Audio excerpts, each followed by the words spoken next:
Allez, ok. Alors, on va commencer notre cours. Que Dieu bénisse chacun en particulier.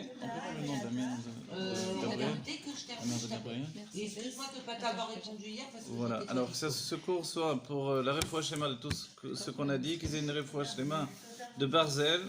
Que Dieu fasse qu'ils soient en bonne santé, qu'il y ait du Choto Mamash. Barzel, c'est le Beth Amikdash de la Géoula, évidemment. Voilà. Et que ce soit pour l'élévation de l'âme de Mercedes, Sarah, Bat Yosef. Voilà, la première Mamash. Arthur mon grand-père aussi, c'est ça, Askara aujourd'hui. Ah bon, ben, d'autant plus, Askara aujourd'hui pour le dire. Ben Isa. Yaakov Ben Isa. Isa. Mon père, Isa, alors que. Mon voilà, père, c'est son- Rosh Chodesh Adar. Alors on peut On aussi peut le citer, rappeler bien sûr que oui. Albert Shem Tov Ben Albert Yosef. Shentov Ben Yosef. Voilà. Amen. Je sais même pas comment il est parti. Voilà. Que Dieu fasse vite, vite, vite, qu'il s'élève dans un. les deux. Non, ça veut dire combien chaque Regardez. On est dans les bénédictions, hein. 80. Non, oui, c'est. Enfin, si on peut Enfin, je mettre sais 40, pas. Ouais. si je me trompe. René, qu'est-ce qu'il faut 5, 6, 7, 8. Alors voilà. Dans la Tzedaka. 50 et 30. Ah, Ok. c'est vrai, je vous dois 80. Non. Alors voilà, ok. Voilà, que Dieu bénisse chacun. Voilà, pour ceux qui se demandent en ligne, là, qu'est-ce qui se passe? On demande les prix des livres en Israël, voilà, au change, etc. Les nouveaux livres qu'on a sortis, c'est Fidol, une biographie, et puis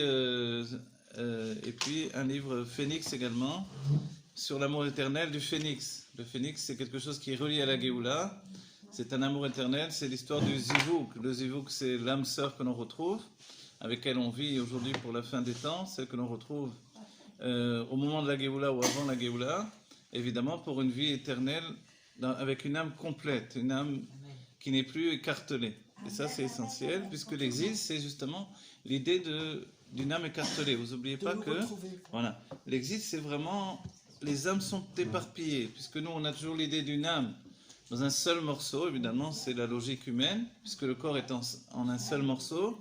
Mais l'âme elle-même est morcelée au moins en 5 parties, lesquelles sont encore 5 parties, lesquelles sont encore 5 parties.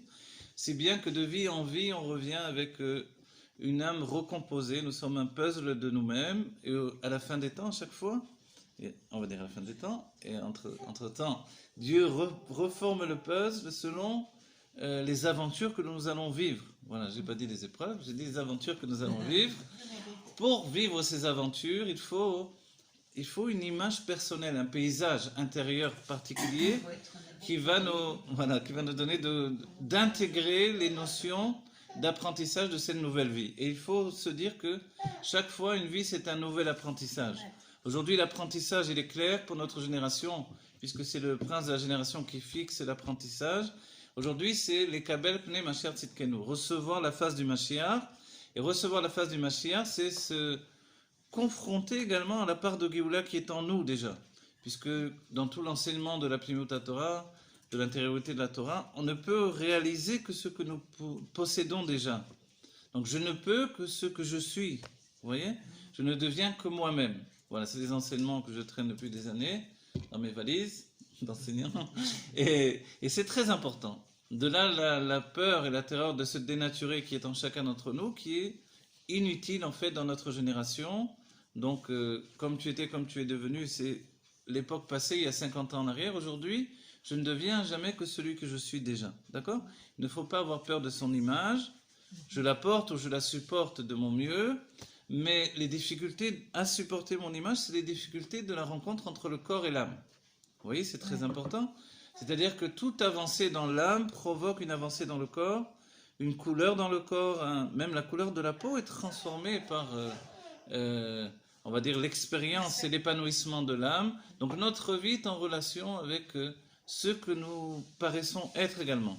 Donc c'est pour ça que certaines fois on grossit, d'autres fois on maigrit, quelquefois on a un teint pâle, après on bronze, après le soleil n'a pas d'entrée sur ma vie. Vous voyez ?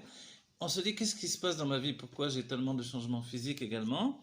Je me sens très fatigué. Et tout à coup, je suis très en forme. Et en fait, on voit qu'il y a beaucoup d'éléments extérieurs.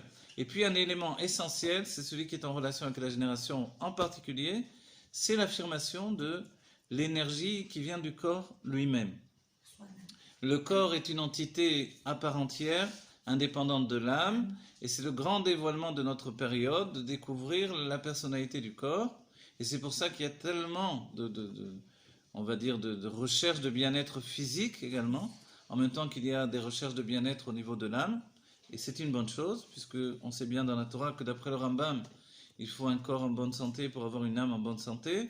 Donc, effectivement, il faut se reprendre également souvent, puisqu'on se laisse aller. Il y a l'élément de poussière qui est en nous, qui nous tire vers le bas, et il entraîne vers la atzvut ve'atzlut, alors la tristesse et la paresse. Donc, la tristesse est une mauvaise chose, et la paresse est liée au fait de paraître, vous voyez en français. Ça ne paraît être que, voilà, que quelque chose qui apparaît comme une évidence, mais c'est juste quelque chose qui passe en fait, qui est peut-être indispensable pour l'instant, mais qui me permet de me relever. Pourquoi je dis ça? Parce que selon la Plimiut, on a déjà étudié plus d'une fois, donc on fait un peu un récapitulatif, on va dire. Il y a, vous savez, en hébreu commun, ce que l'on appelle yot à la panim, d'être à la panim. Bon, les Israéliens, comme on dit, comment ça va à la panim ayom, c'est-à-dire, je suis complètement, ça va pas aujourd'hui. Mais à la panim, quand on cherche voilà, la plimiou du sujet, panim c'est la figure, et la figure c'est tout le sujet justement de Chabad, c'est l'intellect qui nous construit. Et puis tout ce que l'on intériorise de par son propre travail personnel. Et puis à la panim, au-dessus de panim, qu'est-ce qu'il y a au-dessus de panim? Forcément, c'est le keter. Voilà. Et le keter, c'est l'inconscient de l'âme, et pour nous, c'est l'âme divine. L'âme divine se trouve essentiellement dans le keter. Donc ce n'est pas de l'intellect, ça dépasse totalement l'intellect, et ça nous vivifie depuis une force qui est totalement inconsciente en termes de psychologie. D'accord? En termes de pnimiut, dans les kochot anelamim de la nefesh. Dans les forces cachées de l'âme, il y a notre âme divine.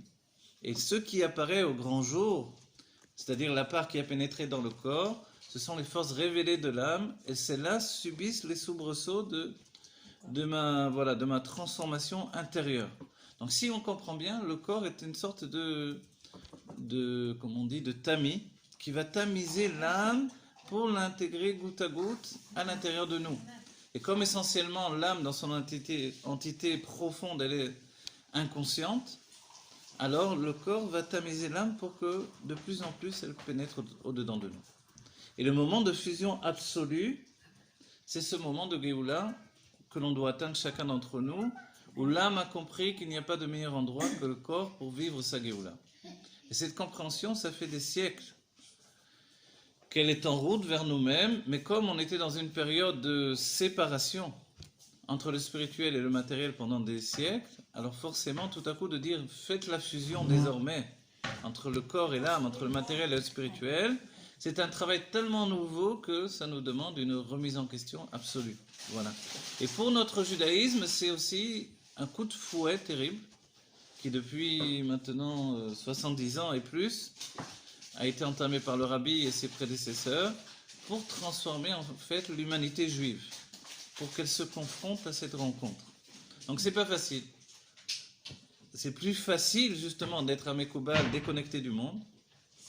On verra ça dans les moines tibétains et d'autres sortes de spiritualités du monde. Sortir l'âme de son corps, mais se trouver face à la réalité. Une âme dans son corps et rester quelqu'un d'élevé, d'entier, d'incorruptible et d'humain, c'est notre travail. C'est notre travail, c'est notre défi. Le rabbi dit, il faut concevoir que l'idée d'une épreuve ça peut s'appréhender également dans une idée beaucoup plus, on va dire, attirante, qui est l'idée de défi. Et l'idée d'un défi, c'est une ligne de vie pour chacun d'entre nous. Une vie sans défi, c'est une vie sans... ou c'est une vie déficiente. Vous voyez? Donc en fait, il faut arriver à prendre à bras le corps ce défi et aller jusqu'au bout de ce que nous sommes. Évidemment, l'enjeu est immense, c'est la Géoula Mitzvah Shlema. De ce fait-là, c'est pas facile tous les jours pour chacun d'entre nous, mais nous pouvons y arriver parce que des forces spéciales ont été données dans notre siècle, dans notre époque, dans ces 10 dernières années, dans ces 5 dernières années, dans cette dernière seconde, pour chacun d'entre nous, et nous devons les prendre. On ne doit pas les laisser pour d'autres personnes, parce que sinon ce sont les tzadikim qui vont les récupérer à notre place. C'est-à-dire qu'on doit Voilà. accepter. On doit accepter. On doit accepter et on doit maintenant faire notre propre vie. faire de la construire dans l'Olam Asiya, qui est basé sur l'idée de création. Vous savez, il y a une notion extraordinaire, c'est que il écrit que Dieu a donné la notion de Hatzilut, le monde de Hatzilut, d'accord? Donc en fait, il a fait une émanation. Mais ensuite, les sages ont dit que sur le terme de barativ afacitive, barativ c'est-à-dire j'ai créé, afacitive, j'ai également fait. Le fait que l'on dise afacitive, j'ai également fait, souligne que le monde de Asiya, qui a priori n'est qu'une résultante de la création, en fait, le fait qu'il ait dit qu'il y ait une sorte de séparation et également de particularité dans le monde de Asiya, ça sous-entend qu'il est non seulement de l'ordre de la création lui-même, mais qu'il dépasse même la création. C'est-à-dire que dans le monde de Asiya, le monde de la matière, il y a une présence de la divinité dans son aspect le plus profond, son intimité, qui peut nous apparaître même au quotidien comme une vie d'une plus grande grossièreté, on va dire, et qui pourtant est le Saint des Saints. Le Saint des Saints se trouve ici dans la matière du monde, à nous de le rencontrer. Donc en fait, cette conjonction de coordination, c'est beau de dire ça, vous comprenez? Alors, mais où est donc Ornica? On n'a jamais trouvé parce que la question est là depuis des siècles. Mais où est donc Ornica? Pourtant, il y a une certaine connexion entre le mental, l'âme Oui, et le physique, et la exactement. matière. Vous avez raison. Comment Alors, cette connexion, elle est justement le fruit d'un travail ininterrompu.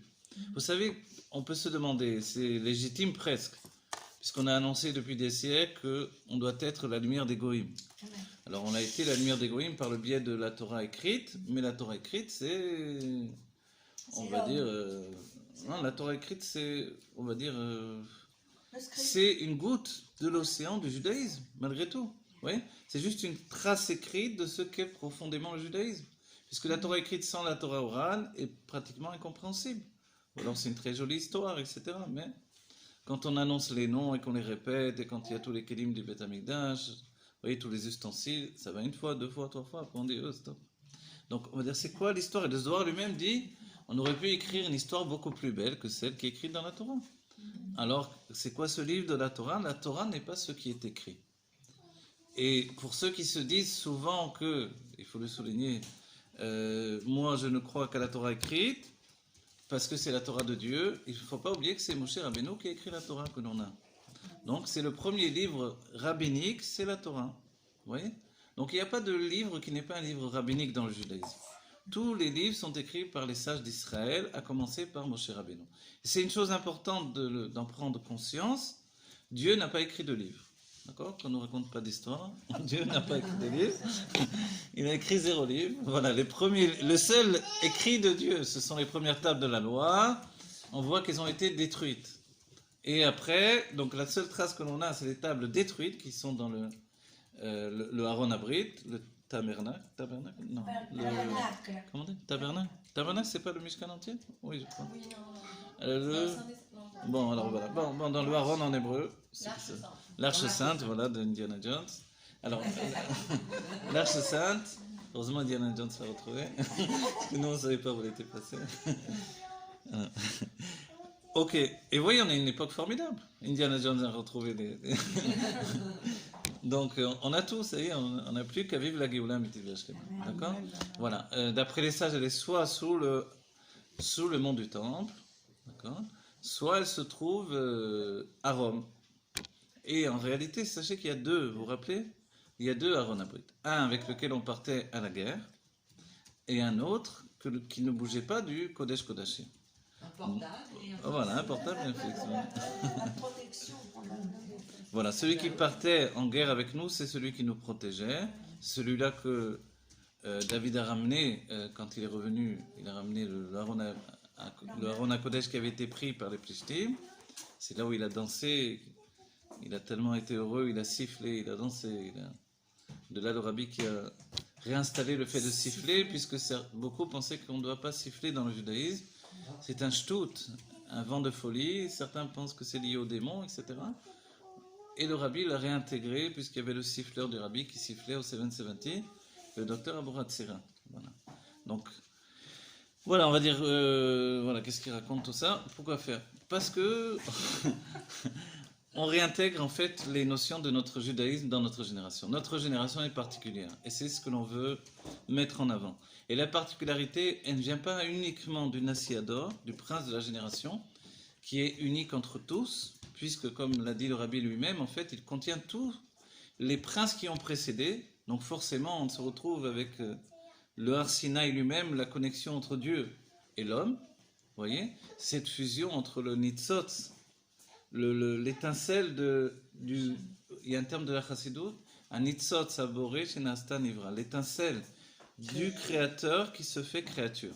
Et c'est ça ce point-là de rencontre. Et c'est pour ça que le travail du rabbi, c'est de nous faire fusionner avec Dieu lui-même. Et la fusion n'est pas une fusion éphémère, une fusion qui s'est fait un jour ou l'autre, une fois, et c'est terminé, c'est une fusion ininterrompue. Parce qu'en réalité, Enon Melevado, il n'y a rien d'autre que Dieu, nous sommes au sein de Dieu lui-même. Voilà. Et c'est très important de souligner, nous ne vivons pas dans un monde où Dieu peut entendre nos prières, etc., ce qui est vrai également, mais nous vivons dans un monde de Dieu. C'est l'enseignement d'Avraham Avinu, donc vous voyez, c'est pas d'aujourd'hui, c'est pas une nouveauté de la Chassidut.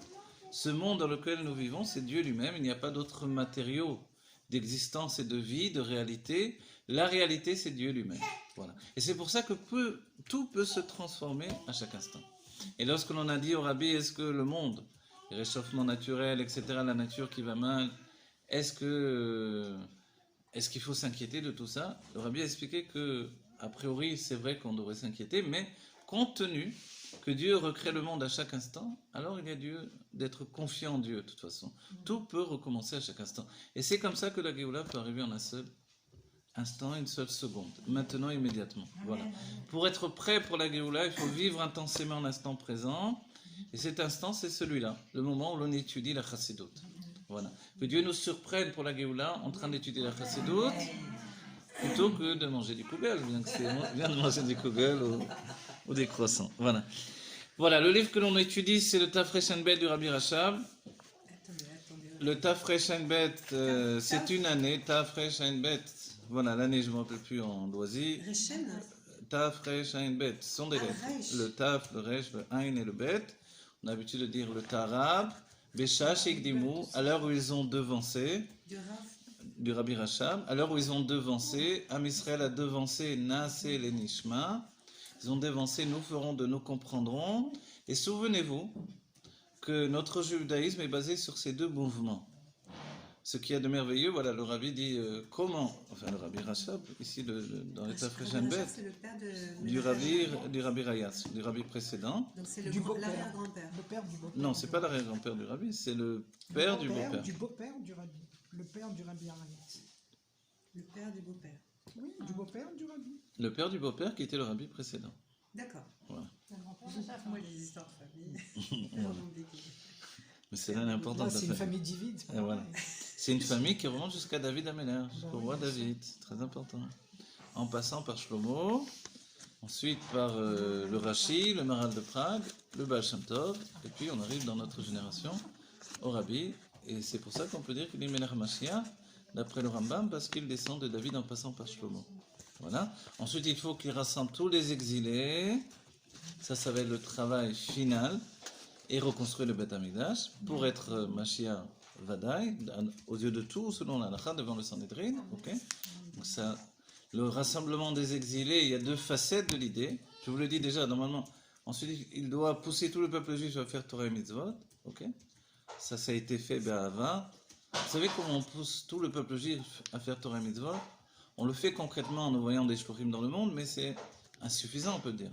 Mais lorsque l'on explique que tous les juifs sont méritants et qu'ils sont remplis de mitzvot karimon, on les a déjà poussés à faire toutes les mitzvot. Vous comprenez?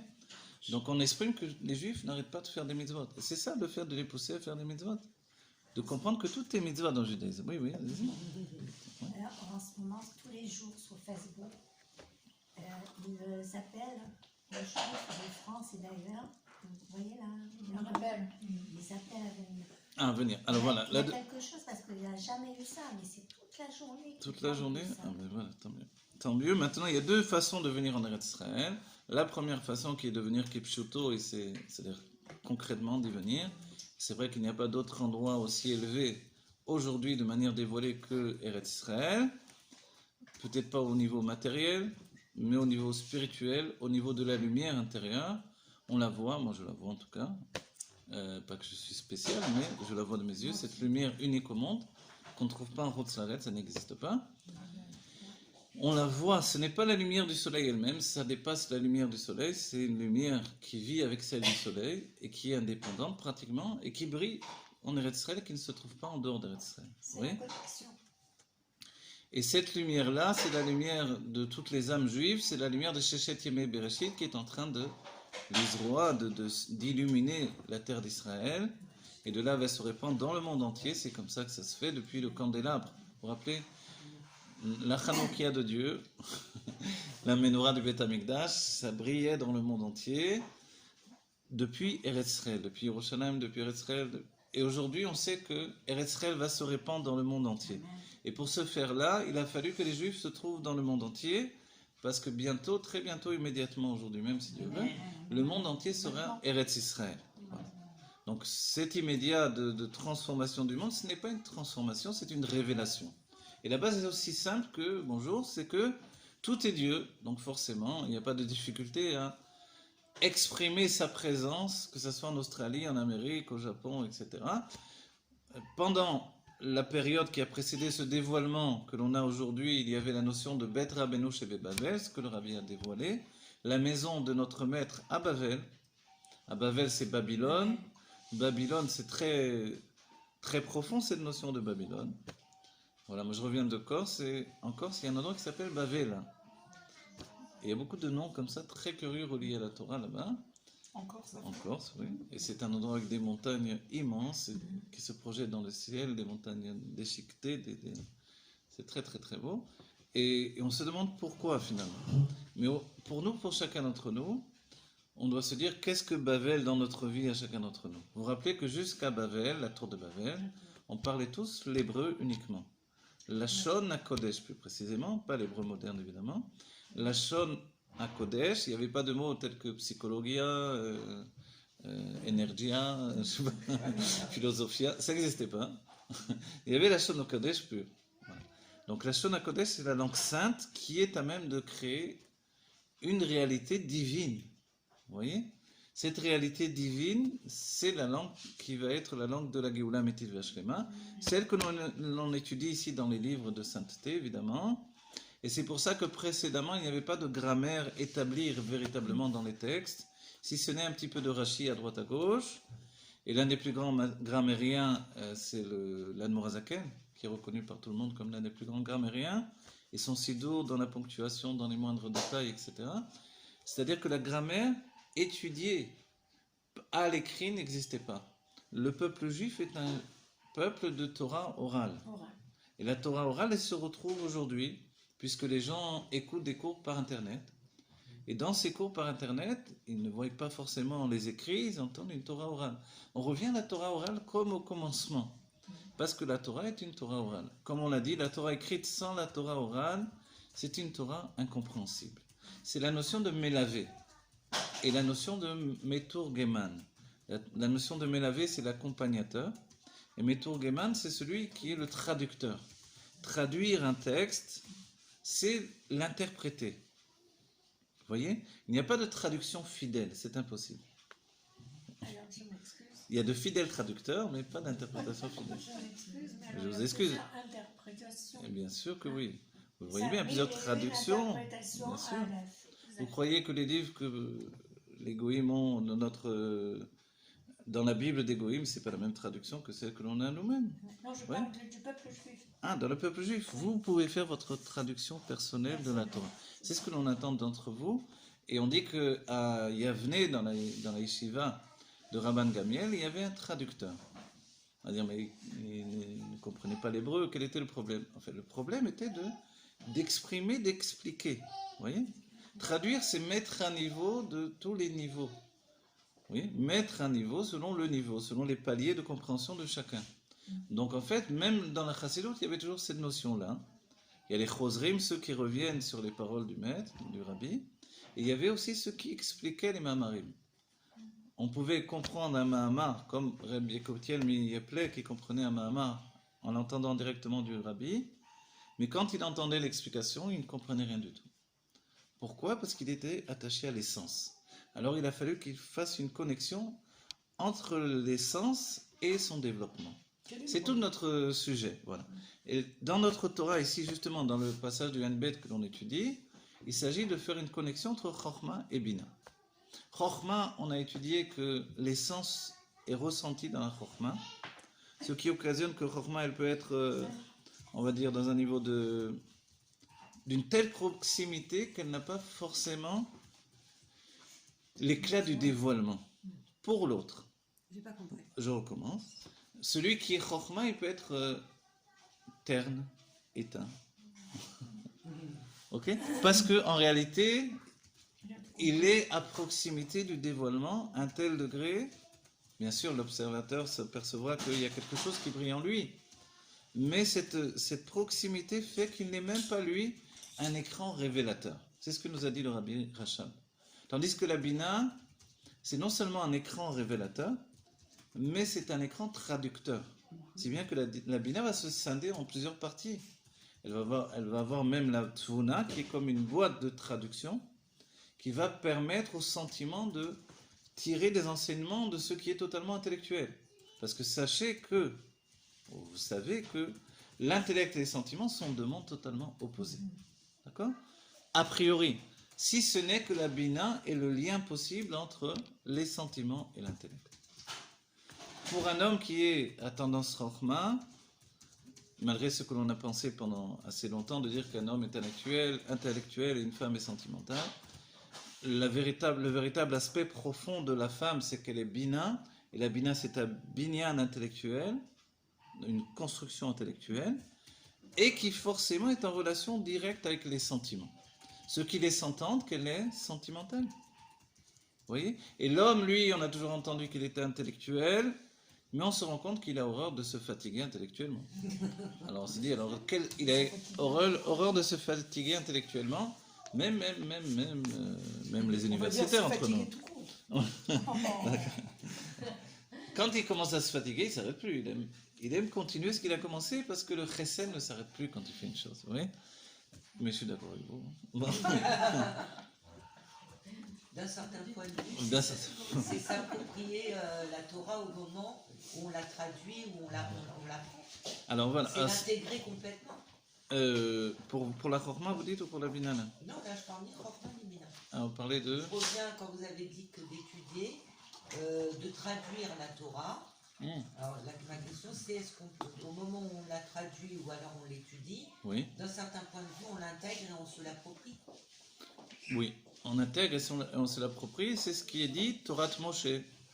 La Torah, vous savez que la Torah, on peut l'appeler de manière générale Torah Moshe, la Torah de Moshe, et c'est pas faux puisque c'est Moshe qui l'a écrite.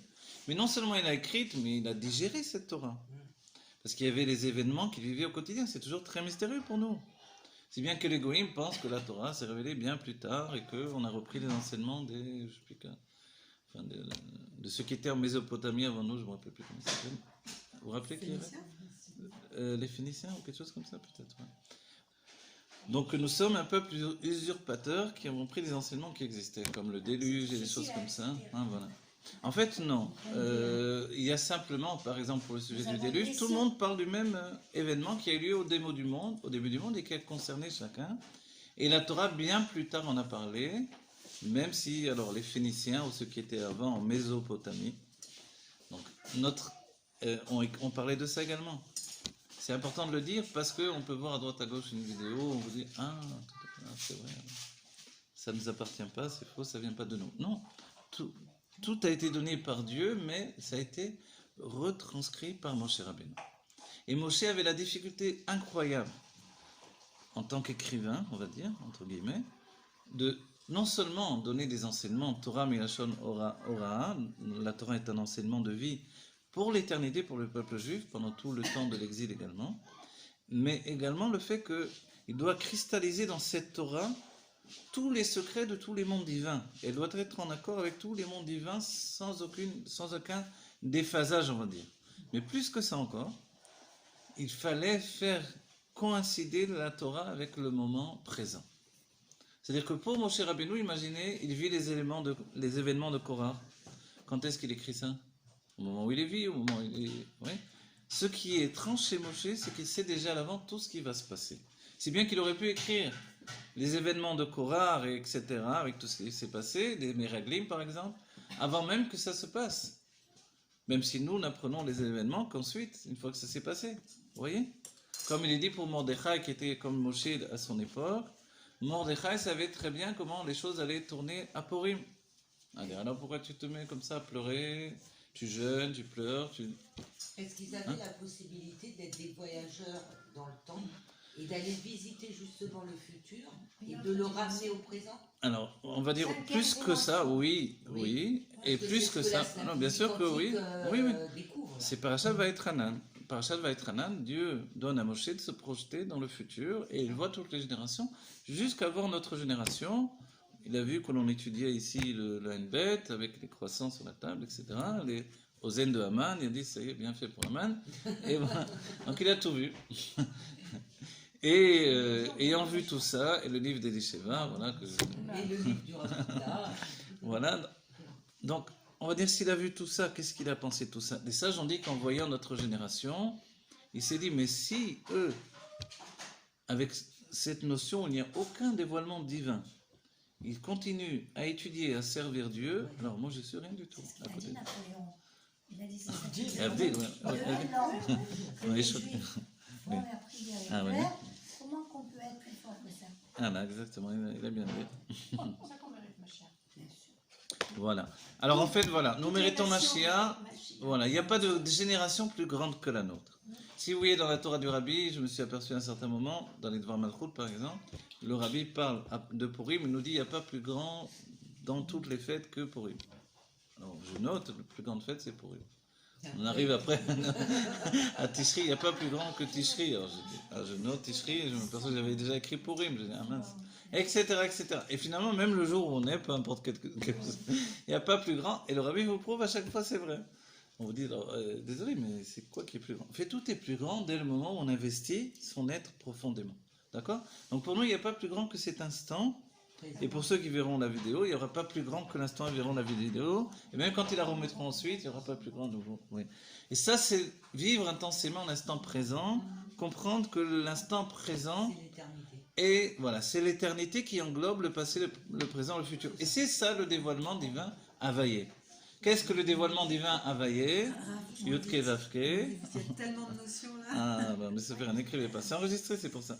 Qu'est-ce que le dévoilement divin Havaïe? C'est la notion d'éternité dans l'instant présent. Aya Ove Veye Keechad. Il était, voilà. Il est, il sera dans un seul moment. On peut se dire, mais pourquoi on a besoin de il sera? Est-ce que c'est très important? Et là, le futur, donc, Dieu nous souligne que quand il est venu délivrer les enfants d'Israël, il a annoncé Ekie Asher Ekie. Je serai celui que je serai. On va dire, c'est quoi cette notion-là? C'est vrai que Moshe lui dit, mais c'est quoi l'enseignement? Et Dieu lui dit, je serai avec eux dans cet exil-là comme je serai dans le prochain exil. Moshe dit, attends, je vais leur enseigner qu'il va y avoir un autre exil. Ils vont dire, c'est pas la peine, on reste là. Peut-être qu'ils ont raison. S'il y a un prochain exil. Alors il dit, bon d'accord, alors n'annonce pas l'autre exil. Quand on entend ça, on se dit, bon, Dieu n'avait pas réfléchi à ça. Il est évident que tout ça, c'est quelque chose de voulu. Quel est l'enseignement profond? Que je ne sais pas, je vais inventer tout de suite. Mais on ne passerait pas d'un rêve à l'autre. La sagesse, la connexion. Ouais. En fait, regardez, Chacun. la notion sur laquelle je voulais vous donner de rencontrer votre...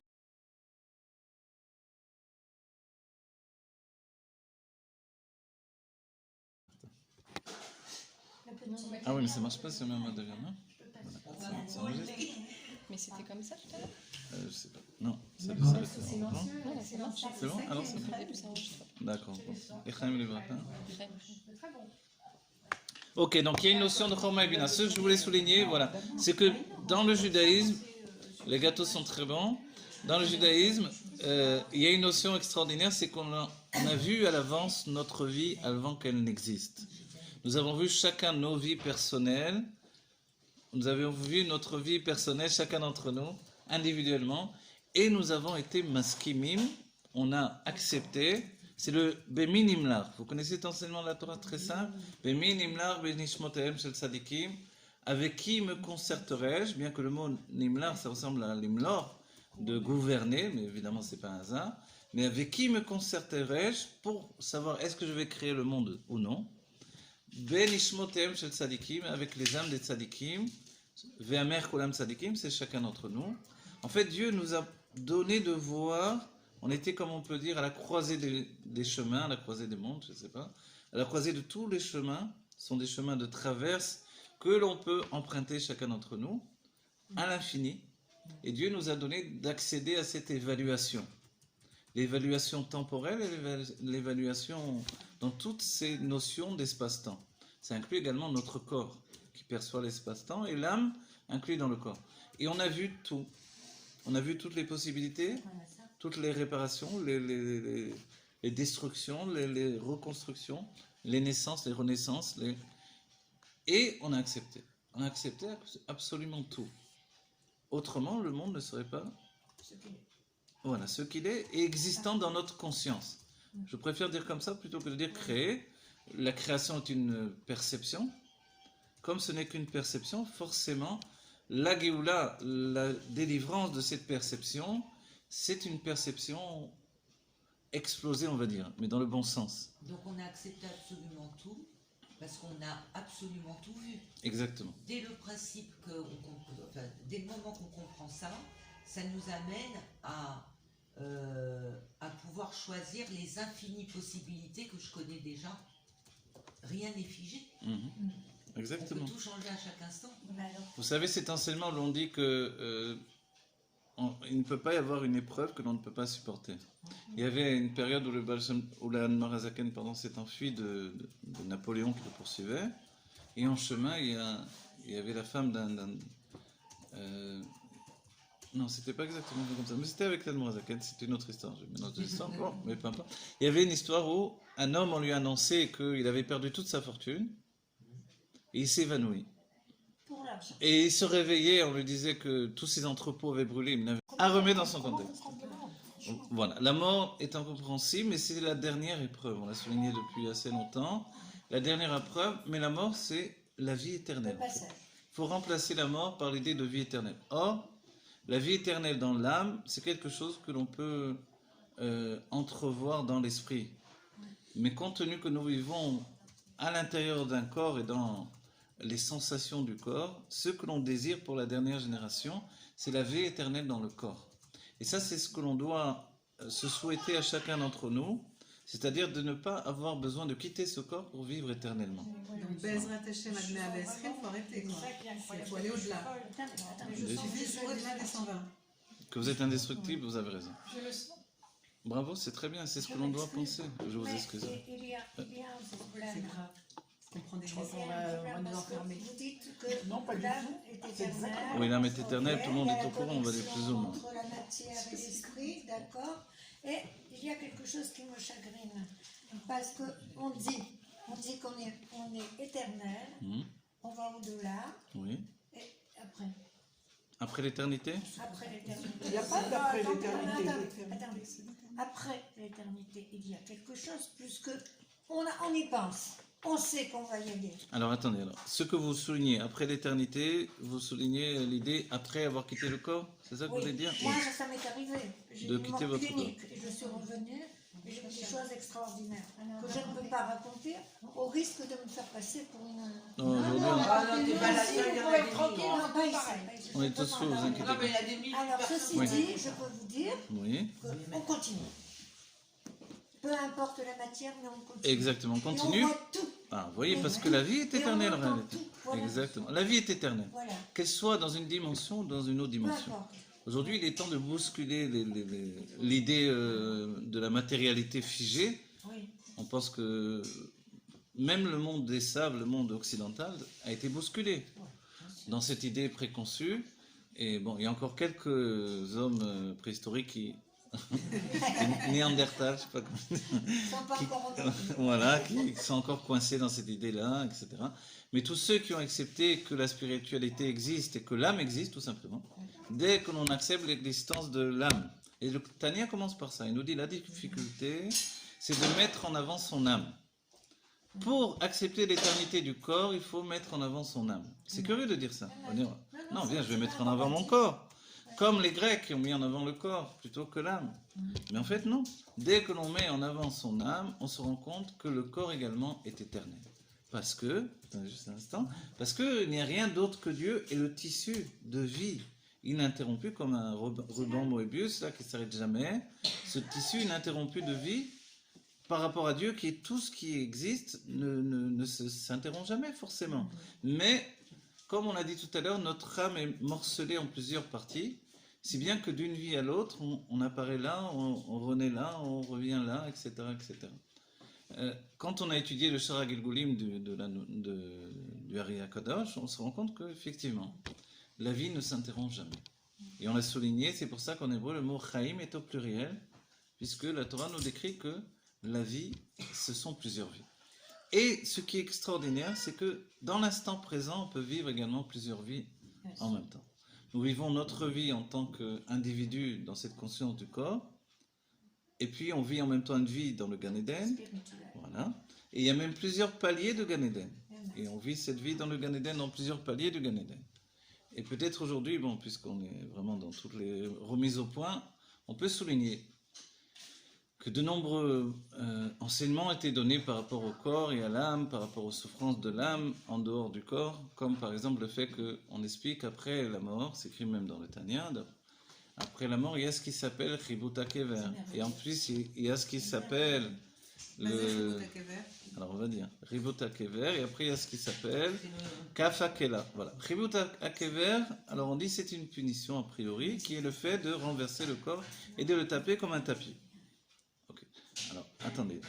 Je dis tel quel. Ensuite, il y a Kafa Kela, le fait d'envoyer une âme à la poursuite de ses plaisirs, d'un bout du monde à l'autre. Voilà. On va dire, et ensuite, finalité de tout, si tout va bien, j'arrive à l'enfer. Voilà. Et dans l'enfer, c'est le feu de l'enfer. Alors voilà, on va dire, maintenant, première difficulté, c'est comment dans un monde des âmes, on peut encore avoir et passer des difficultés reliées au corps, et même le fait de sentir la chaleur reliée au corps, du feu, etc. etc. Ok. La réponse est simple. C'est que c'est la partie de l'âme qui est reliée au corps qui va passer ces événements. Mais tout simplement, il faut l'exprimer d'une manière différente dans notre époque intellectuelle grâce à la Chassidut Chabad. Donc, Chibut HaKever, c'est tout simplement la difficulté de l'âme de sortir du corps. Chacun avec son niveau. Celui qui réfute l'existence de la spiritualité, forcément pour lui, alors on a besoin de le secouer pour qu'il sorte de là, du corps, parce qu'il ne veut pas abandonner son corps. Celui qui court après les plaisirs matériels uniquement pendant toute sa vie dans ce monde, compte tenu qu'il n'a pas pris conscience qu'il est plus qu'une réalité matérielle, alors il continue à courir après cette réalité matérielle. Et ça, on peut le comprendre chacun d'entre nous, parce que dans la vie, on est déjà comme ça. Il y a des gens au sein de leur corps qui courent après le plaisir matériel comme une finalité en soi. Il y a des gens qui, au sein du corps, ont des difficultés énormes à accepter la spiritualité, etc. Donc en fait, on vit ici déjà ce que l'on prévoit de vivre ensuite. Et la purification Voilà. par le feu. Et ensuite, la purification par le feu, le feu du Gehinnom, le feu de l'enfer, c'est tout simplement l'idée que l'on puisse être chaud uniquement pour ce qui est des choses qui sont mauvaises pour moi. Vous voyez ? Je suis chaud pour la drogue, pour l'alcool, pour les femmes qui ne sont pas ma femme. Non. Tout ce qui est caché, permis, etc. C'est-à-dire que c'est ça le feu. Et ce feu-là, compte tenu qu'il y a une partie de l'âme qui est tellement en fusion avec le corps, elle va avoir encore des difficultés à accepter une autre conscience. Donc finalement, il n'y a pas d'endroit spécifique qui s'appelle le Gehinnom, il n'y a pas d'endroit spécifique qui s'appelle le Gan Eden non plus, d'un certain point de vue, entre guillemets. Nous sommes nous-mêmes le Gan Eden, le Gehinnom, etc. Voilà. Donc, voilà. C'est-à-dire que les Rebbeim ont défini qu'il y a des niveaux ininterrompus de Gan Eden, de jardin de... Gan Eden, ça veut dire jardin des délices. Vous voyez ? Il y a le café des délices, le jardin des délices. Alors, le jardin des délices, c'est quelque chose de merveilleux. Merveilleux. Ce que l'on veut aujourd'hui, c'est se rendre compte que ce n'est rien comparativement à un croissant pendant un cours de Einbet, pendant un cours de Chassidut. Vous voyez? Quel est l'intérêt d'enseigner des choses d'une manière complètement fausse alors? Non, Des alors, générations. non, je veux dire C'est la simplement, interprétation. voilà, simplement parce qu'il y a Shivim Panim la Torah, 70 facettes à la Torah, et que les hommes pendant des siècles avaient besoin de coups de fouet, et aujourd'hui encore ça continue, beaucoup moussa. d'hommes, voilà le moussa, beaucoup d'hommes aiment le moussa, pour s'éveiller parce qu'ils vivent essentiellement dans leurs sentiments. Et confrontés à des sentiments et une relation avec le monde de la matière qui occasionne une brisure avec la spiritualité, alors c'est ce qui faisait avancer la machine, on va dire.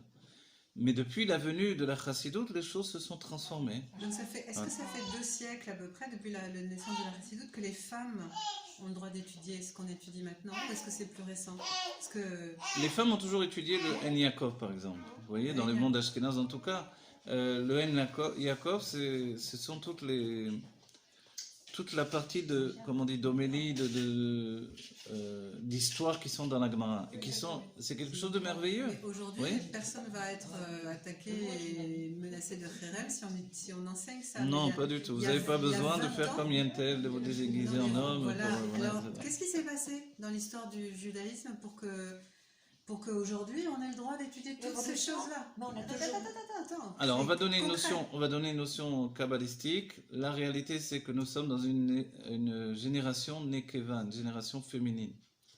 Pourquoi ça La malchoute. Ouais, c'est parce que nous sommes arrivés dans la malchoute. Regardez, quand on était dans Zeranpin, la structure des sentiments divins, on était dans des générations masculines. Et c'est vrai que l'homme était celui qui était en avant. Tout à coup, dès qu'on a basculé dans la génération de la malchoute, vous voyez, à partir du rabbi, de la naissance du rabbi en réalité, les choses se sont totalement transformées. Et le monde lui-même s'est transformé. Faut-il considérer ça comme une descente? C'est une descente qui est à un niveau d'élévation sans précédent.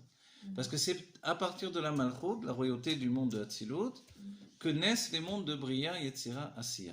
Vous vous rappelez? Il y a le Éden, et puis depuis le Éden, alors il y a 3 fleuves qui vont sortir des eaux du Éden. Benar Yotze mi Éden, Ashkot et Agan. Et ces 3 fleuves, ce sont les 3 fleuves de Bria, Yetzira, Asiya. Ça représente ça, les 3 fleuves en fait. Vous voyez? On peut chercher dans le monde, évidemment. Le Pishon, c'est le Nilus, dit le Rashi. Oui, Pishon, c'est le Nilus. D'un certain point de vue, Le on Kishon, pourrait dire pourtant, que il y a le c'est Non, Pishon, l'âme Pishon. qui fait tomber le corps. Pardon, excusez-moi, oui? Je dis d'un certain point de vue, Oui. c'est l'âme qui fait tomber le corps en nous faisant croire qu'il a la possibilité de mourir. C'est le Nifesh Béli. Alors voilà. Alors, c'est l'âme qui doit faire teshuva, puisque le corps, il est l'essence de par sa constitution. Voilà, Donc, c'est ce le que l'on a corps n'a aucune étudié. teshuva à faire. Voilà, c'est ce que l'on a C'est étudié. l'âme qui ne rentre pas et qui ne s'investit pas entièrement dans le corps, jusqu'à présent, ce qui fait que, d'un certain point de vue, puisque maintenant on a la conscience du corps à notre époque, ça serait peut-être bien de créer une communication du corps et de l'âme entre eux, et que le corps invite vraiment l'âme à s'investir à l'intérieur de lui, justement pour que le ratio et le choc ils soient complètement Exactement. dans la Géoula. Amen, Bezat Hashem.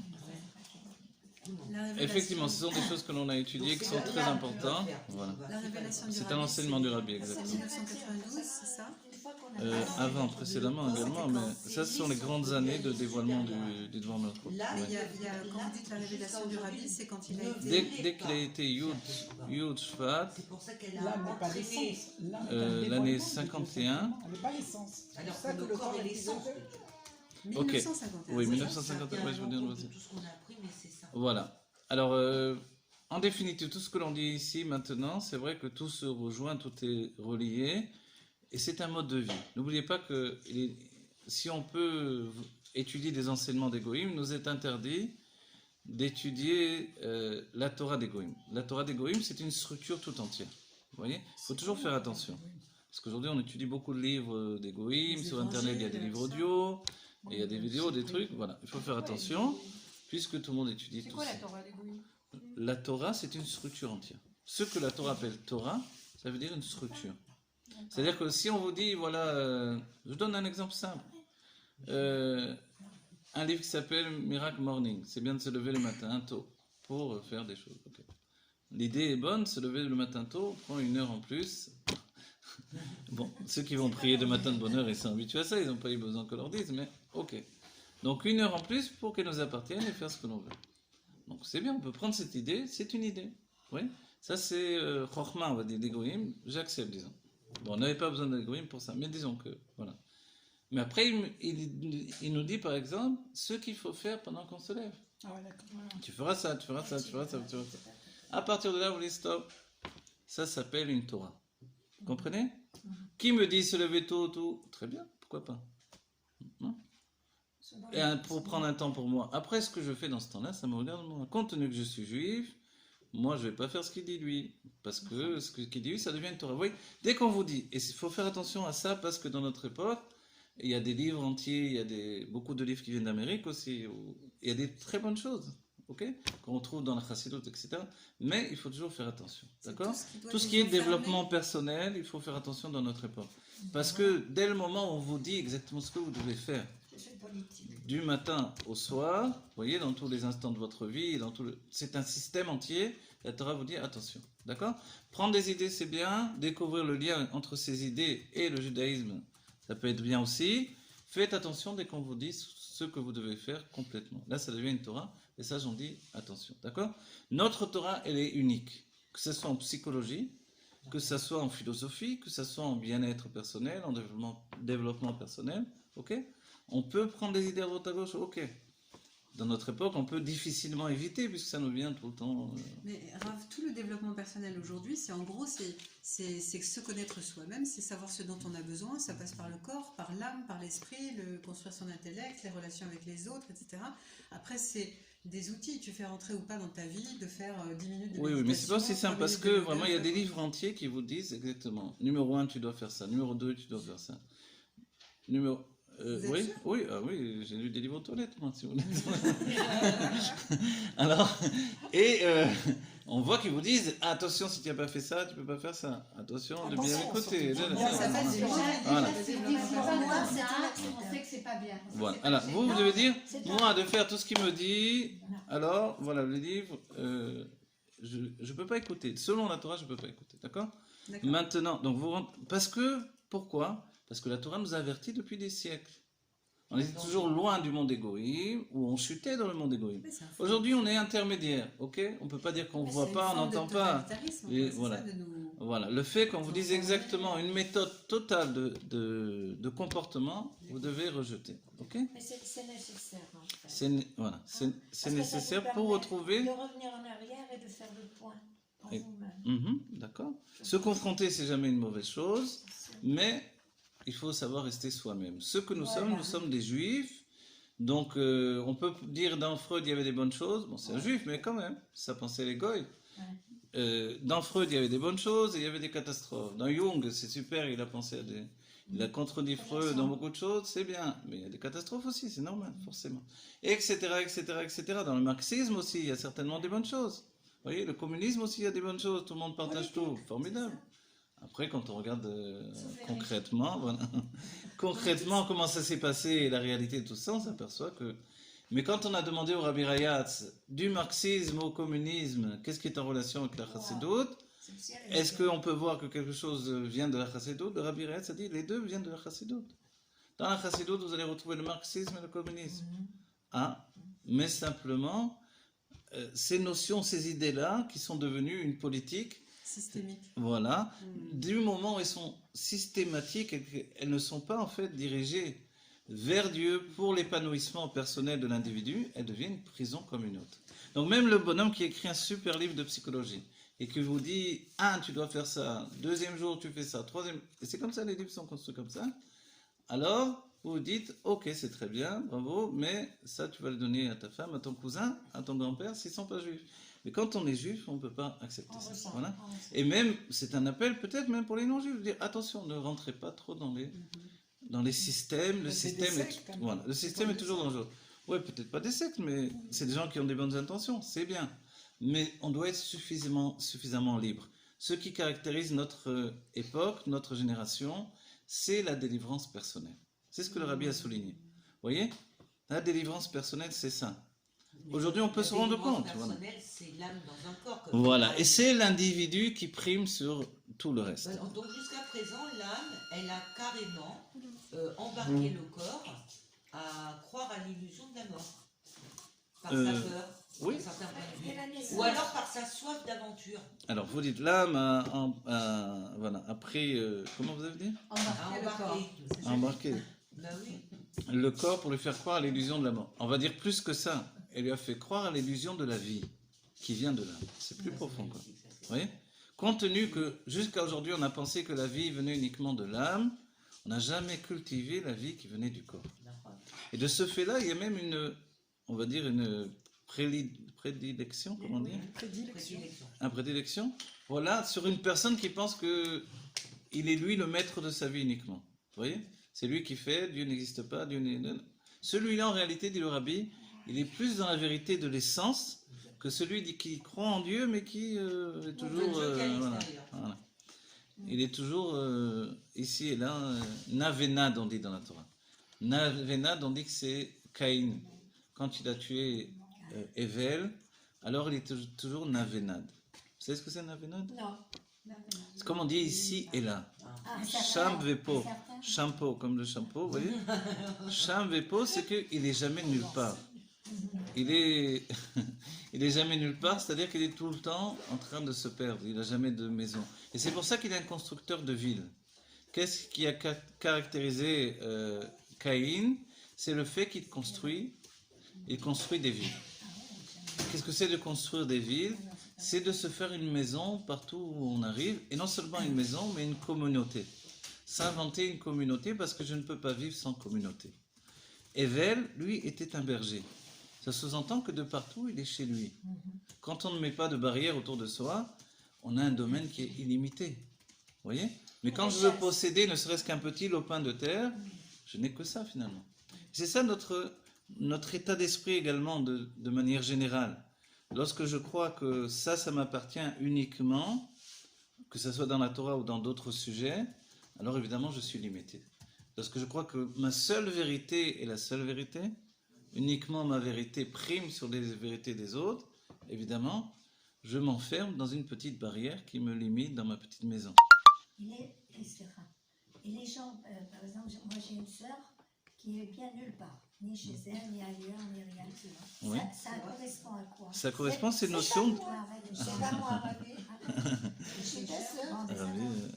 Ça correspond à cette notion de navenad. Navenad, c'est-à-dire les deux âmes qui sont les âmes constructrices de notre judaïsme et de notre identité humaine, c'est Caïn et Evel. C'est pour ça qu'on peut en parler éternellement dans toutes les parachutes, dans tous les sujets.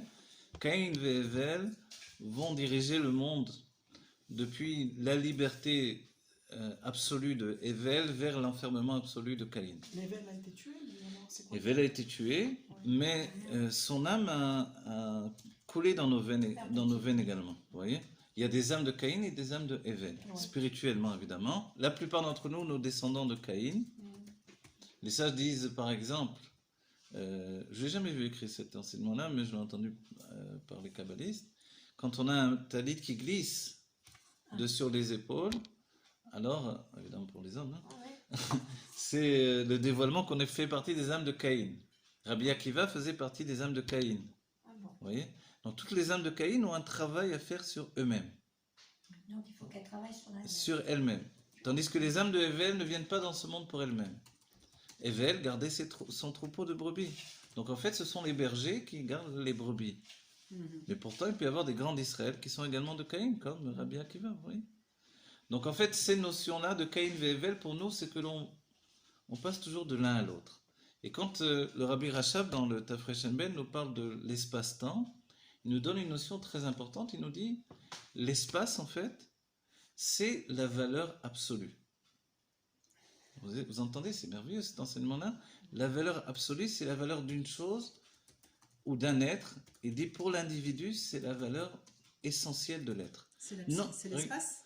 C'est ça, l'espace. L'espace spirituel, c'est ça. Espace spirituel. L'espace spirituel, c'est ça. Le lieu, si vous voulez. L'espace spirituel, c'est la valeur intrinsèque, si vous voulez. Je me faisais une poule mouillée dans un intrinsèque. Ouais. Alors, intrinsèque, ça veut dire. Il est revenu en France. Non, je rigole de moi parce que j'utilise des mots. Il faut pas repartir. Moi, je pressais énormément. Raccorda, c'est Vous- l'identification qu'on a. Alors, regardez ce qu'il dit. Regardez, je vais vous rajouter l'enseignement qu'il dit. Regardez. Vous savez ce qu'il dit? Je continue. Pas compris encore. Il nous dit, non, par exemple, pour un individu, un homme, ce n'est pas la valeur que l'autre a de lui, mais la valeur que lui, il a de lui-même et qu'il impose à l'autre. Donc c'est Non, Oui. pas- C'est-à-dire pas- que l'autre, Bah, regardez, c'est je quoi le sujet recommence, le sujet de l'espace. L'espace dans le côté spirituel, L'espace, voilà, c'est pour ça qu'on a parlé de Evel, donc forcément dans ces notions, on parle d'espace-temps. On va préciser.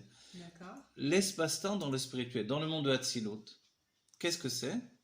Donc ce lieu dans le monde de Hatzilut, alors que le lieu n'existe pas encore, et qu'il ne peut pas exister a priori, qu'est-ce que Ouais. c'est le lieu dans ce cas-là? Le lieu, dans cet état d'esprit, c'est la valeur essentielle d'une chose. C'est-à-dire, par exemple, la qualité de la chorma par rapport à elle-même. Non pas comment elle est perçue dans la Bina, mais telle qu'elle est en elle-même. Si bien qu'il dit que pour une personne, sa valeur, ce n'est pas la valeur de perception de l'autre, sa pureté. telle que l'autre le perçoit, mais la valeur qu'il a de lui-même. Si bien que la valeur qui est perçue par l'autre, c'est la valeur qu'il projette de lui-même. C'est-à-dire que si lui-même, il n'a pas de valeur personnelle à ses propres yeux, l'autre, vous voyez, c'est de la psychologie avant la psychologie, et pourtant ça fait très longtemps ça, c'est écrit-là. L'autre, finalement, ne pourra pas le percevoir comme un homme de valeur. Mais tellement de gens se La dévalorisent alors. pureté, la pureté Tellement en de soi, gens ça se dévalorisent reflète. alors. Exactement, et c'est pour ça que c'est très important. C'est Donc pour ça le que les makom femmes, spirituel, les femmes, contenu, leur voilà. renvoie ce qu'elles pensent d'elles-mêmes. Voilà. C'est-à-dire que c'est moins... Même entre nous. Oh là là, je mérite pas. Oh là là. Exactement, je suis oh là là, nulle, oh là là. Enfin, je veux dire. Voilà, passe oh là notre là. vie à se dire. Ça, c'est encore Non, moins si tu grave. dis je mérite pas, c'est que tu t'apprécies. vraiment. Donc en tout compte fait, Je dis, il je y a, mérite il y a pas, c'est que que tu as essayé à de mettre vraiment. raffiner. Ah non, elle veut dire dans le sens, je ne mérite pas le bien qui m'arrive. Je suis pas comme ça. Ah, elle parle du bien, oui. Non, non, je suis pas comme ça. Vous avez pensé au mal. Bon. Ah, tu veux dire que tu mérites pas le bien qui t'arrive, c'est ça que tu veux dire? Il y a beaucoup de gens, je sais, tu me connais assez bien pour savoir que c'est pas mon problème, j'en ai d'autres, mais c'est pas celui Voilà. Moi, je te Il y a connais pas tellement de assez. femmes, il y a tellement de femmes autour de nous qui se dévalorisent à leurs propres yeux. Voilà, C'est alors. difficile de leur dire, mais attends, tu regardes tout ce que tu Ça, c'est fais. du regarde. masochisme. Ça vient de- Alors, en dehors de ça, vous avez compris, l'espace spirituel existe, mais ce n'est pas à proprement dit un espace physique. Donc, avant l'espace physique, quel espace existait? Un espace spirituel qui, dans l'âme, se retrouve être un espace de qualité interne et personnelle qui n'est pas établi par l'autre, mais que moi j'établis. Valoriser. Voilà. Je me valorise à mes propres yeux, donc l'autre va me valoriser également, Peu importe. forcément. Donc, Non, mais Bushiri, par rapport à il va- l'autre, Il faut s'aimer. voilà, c'est moi qui affirme. vivre à eux. Voilà, exactement. Si Pour on moi, le monde a s'aime, été je pense créé. que si on- excusez-moi. Le monde ou le voile? Si on s'aime, je Le pense qu'on voile, s'aime.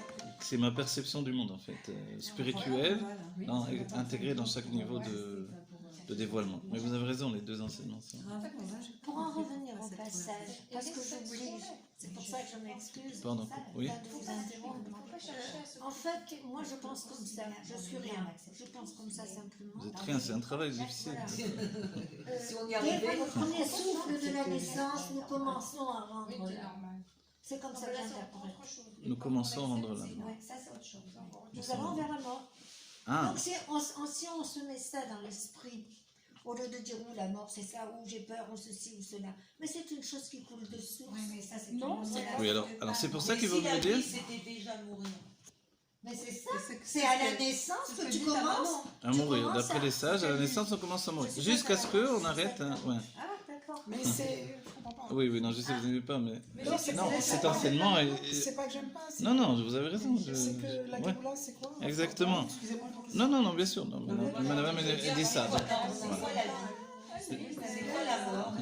Et où est l'illusion? Où est l'illusion de Mental. Et quand on parle de Géoula, on parle de quel Géoula? Est-ce que c'est pour se réveiller de notre rêve? Pour passer dans un autre rêve?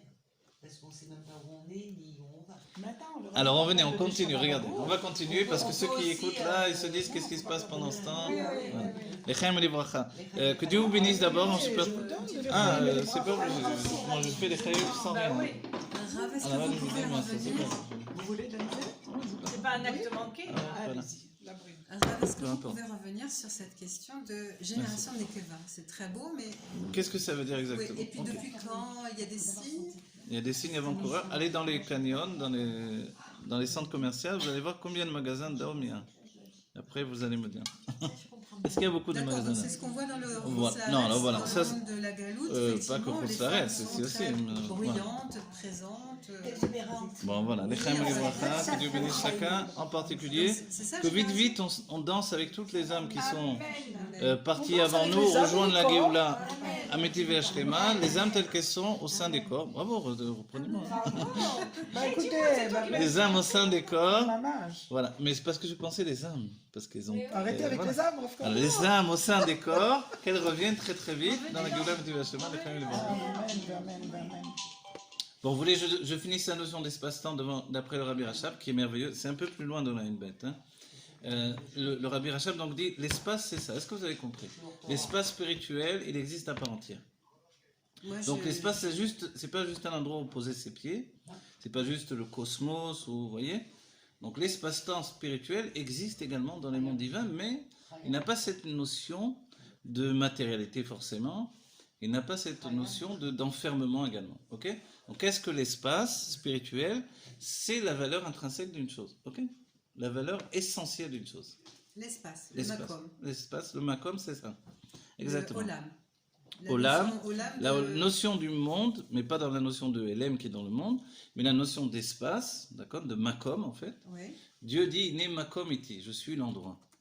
C'est-à-dire que Dieu, le premier, nous donne la notion d'espace essentiel. Nous sommes dans l'essence de Dieu, donc nous sommes dans l'espace divin. Ok? Qu'est-ce que le temps? Le temps, c'est le mouvement de la vie, nous dit le Rabbi Rachab. Le mouvement depuis la non-existence vers l'existence. Je n'existe pas, je commence à exister. Je n'existe pas, je commence à exister. Cet aller-retour qui commence à partir du monde de Bria, le monde de la création. C'est-à-dire, je suis une conscience existante, j'oublie ma conscience en remontant c'est pas un niveau physique évidemment. Peut-être en m'abandonnant. Voilà, mais même ce geste d'abandonner, en fait, c'est un mouvement ininterrompu. C'est tellement rapide que forcément, on ne le ressent pas. Voilà, il n'est pas dévoilé non Voilà. plus. C'est De temps en une temps, on sent un manifestation. espace vide en nous, entre guillemets, une notion de vide, de non-existence, qui est un réchimo de cette non-existence, qui, en fait, est le mouvement de la vie ininterrompu. Et c'est le temps spirituel. Le temps spirituel, c'est, dans d'autres termes, l'âme qui retourne dans le monde de Hatzilut, qui revient dans Bria. Hatzilut, Bria, Hatzilut, Bria. Vous voyez? Donc, dans Hatzilut, je n'existe pas. Et non milivado, tout est Dieu. Et dans Bria, j'apparais à l'existence. Ouais, mais c'est En pas permanence, vrai, Ouais. tout au long de notre Tout le existence. temps, chaque instant. Comme une Ou pulsation. mechadesh c'est ça bechol yom betuvo, tamid maaseh bereshit. Ouais. Mais c'est complexe puisqu'on dit que Dieu est en nous, nous sommes Dieu. C'est vrai. Oui, voilà, nous sommes en Dieu. Alors, comment Non, c'est bien peut-on- dans les deux sens, d'accord? Comment peut-on vraiment imaginer que d'abord ça et après Comment ça imaginer Non, Ouais, c'est un tout, c'est un amalgame. Enfin, moi, je sais pas, je vois les choses comme ça. Hein. Ah, comment imaginer? Attendez, c'est une autre notion. Comment imaginer, ça, vous voulez exprimer déjà une autre chose. Ça fait partie du vêtement, ce que vous dites. L'imagination, c'est un vêtement. La carapace. Voilà. La carapace, si vous voulez, mais un vêtement d'expression. L'imagination, comme la mémoire est un vêtement Non, c'est d'expression concret. tissé par l'imagination également. Vous voyez? Mais c'est une autre chose. Mais avant même, parce que nous, on a... Alors, c'est vrai qu'il faut que je vous donne une préparation. La préparation est celle-ci. L'existence du monde n'est effective que dans la conscience de l'âme, dans le monde de Asiya, dans le monde de l'action où nous nous trouvons. Donc, quand on parle d'Adam Arishon, le premier homme dans le Gan Eden, il n'est pas dans un monde de la réalité que nous connaissons aujourd'hui. Il est dans un monde spirituel où l'existence est juste une Projection. une c'est projection, une continuité. une possibilité, vous voyez? C'est une Une continuité. possibilité. L'existence, elle s'appelle l'arbre de la connaissance du bien et du mal. Oui. Et la non-existence, c'est le Gan Eden, c'est le plaisir qui précède. Comme un enfant ne peut venir au monde que par le plaisir des parents. Oui, oui. Adam Rishon se trouve encore dans la notion de plaisir des parents. C'est pour ça que tout tourne autour de l'union d'Adam et de Chava, etc. Vous Et voyez? le monde ne peut exister que parce qu'il y a un observateur. S'il n'y avait pas d'observateur, il n'y aurait pas de monde. Oui Hachem. et non. Ouais, Hachem. Oui et non. Oui, d'abord, qu'est-ce que le monde? C'est ça la grande difficulté, vous voyez? Le monde, c'est une définition, c'est ça le truc. Vous avez le monde de Asiya, c'est la définition de la matière. Donc forcément, dans ce monde-ci, on ressent la matière comme une notion d'existence absolue, tellement vraie qu'elle a l'air plus vraie que les mondes spirituels. Qu'est-ce qui existe plus dans ce monde ici? Le bus que je vois passer dans la rue ou Dieu? Le bus, je le vois. Ouais, désolé. Oui. Certains chassidim m'ont dit, moi je préfère m'approcher du rabbi parce que moi je le vois. Ils n'ont pas été des menteurs. Et Dieu, je ne le vois pas. Oui. Saint Thomas. Voilà, sans arriver à ces extrémités-là de religion. Non, c'est même pas la religion, c'est Ah, pas- si, c'est D'accord. c'est pas grave. Non, non, il faut les citer. Ok, donc en fait, Attends, les chaim, les bracha. Vous avez compris? Est-ce qu'on, voilà, on va résumer parce que je me rappelle quand j'enseignais en Chaya, en hébreu, il me disait toujours répète au moins 2 fois ce que tu dis Oui. parce que sinon c'est compliqué. Les chaim, les bracha. L'espace-temps spirituel, c'est du N-Bet, d'accord? On étudie le N-Bet. Le N-Bet, Afresh N-Bet du Rabbi Racham nous dit l'espace-temps spirituel, c'est quoi? L'espace, donc le lieu, alors qu'il n'y a aucune existence pour l'instant, le lieu, c'est la valeur essentielle d'une chose, Du présent. voilà, ou d'un individu, si vous voulez, qui est vécu forcément dans le présent. D'accord? Ça, c'est l'espace. Le temps, c'est le mouvement ininterrompu entre l'existence et la non-existence. Entre le yesh et le ein, entre Chokhmah et Bina. Vous voyez, Chokhmah et Bina? Le grand problème qu'une femme peut avoir par rapport à son mari, c'est qu'elle perçoit chez lui une dose accentuée de non-existence. Ah oui, ça se comprend. Ça se comprend. Je Et mens. en fait, ça n'est que son aspect, Voilà, c'est- son non-existence à elle. Non, alors on va dire, d'abord c'est vrai, c'est une vérité, parce que la Chokhmah, elle est construite comme ça. C'est-à-dire que l'homme le plus bina, il y a des hommes très bina et très malchou dans notre génération, donc très féminins. S'ils sont très Oui. plus Comment on anglais. reconnaît des hommes féminins? Ils sont toujours au téléphone, ils sont toujours en train de parler, ils sont toujours en train d'agir. Ça, c'est le côté féminin. D'après la Torah, d'après la Pnimiut Torah. Le culturisme aussi, il y en a qui aiment bien se regarder les muscles. Je dis pas, c'est bien de faire du sport, il faut. D'accord. Mais vous comprenez, tout ça, c'est l'aspect féminin. Donc on va dire, alors combien de femmes je vois dans le monde? Vous voyez? Gever, c'est Geveret en hébreu, c'est pareil, ça veut dire l'homme. Maintenant, d'hommes véritables, on les voit à la maison. On dit, quand est-ce qu'on découvre un homme? La Chassidut nous dit, quand il est dans sa maison. Quand il arrive dans sa maison, l'homme, en principe, il joue plus des muscles, il parle même pas, il parle très peu. Donc moins il en fait, plus ça donne. Voilà. Dans un Donc, ordre- son immobilisme, son immobilité, c'est le dévoilement de sa masculinité. Vous voyez? Ça Comprenez? parle de la C'est fou, passivité aussi. mais on le sait. Quoi, pardon? Pardon. Non, Ça peut dis. être de la passivité aussi. C'est une passivité qui est également... Un peu égoïste. quelque non, part. c'est la passivité. Non, mais sans parler d'égoïsme, regardez, là, on intègre déjà des notions de sentiments. Oui. Juste, on est dans l'analyse, c'est la Chassidut Rabbah, on analyse.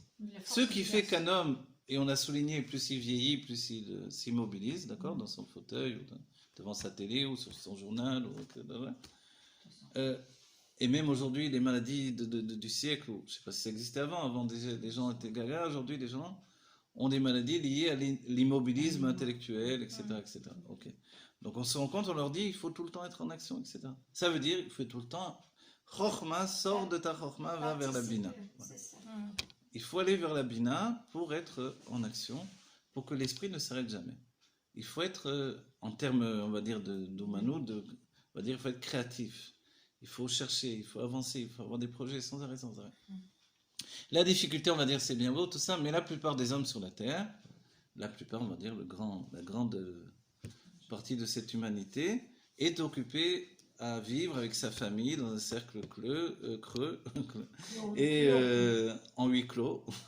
Et puis, forcément, les enfants grandissent et puis les intérêts mutuels entre le mari et la femme diminuent également.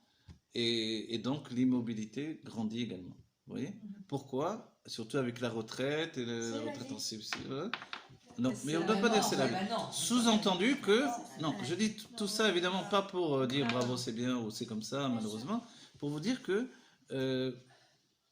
compte tenu que la personne n'a pas d'intérêt de par elle-même, mais que son intérêt n'est qu'un intérêt par procuration, alors elle finit par être désœuvrée lorsqu'elle se retrouve livrée à elle-même. Vous voyez? C'est-à-dire, premièrement, le couple ne doit exister pas pour les enfants et pas pour le travail et pas pour quelconque raison. Le couple doit exister pour lui-même. Vous voyez? Deuxièmement, l'individu, on aurait pu le mettre en premier, mais on va dire dans l'ordre de la famille, on va dire familial, l'individu doit exister pour lui-même. Donc chacun d'entre nous, on doit avoir une valeur personnelle. Comme on a dit, la valeur de l'individu, c'est ce qui fait son endroit. En hébreu, c'est une notion très, on va dire, fondamentale. Ceux qui disent « En li makom ba'olam hazeh, ani lo motzi et makom sheli » je ne trouve pas l'endroit, c'est très spirituel comme notion. Voilà, je ne trouve pas ma place dans le monde.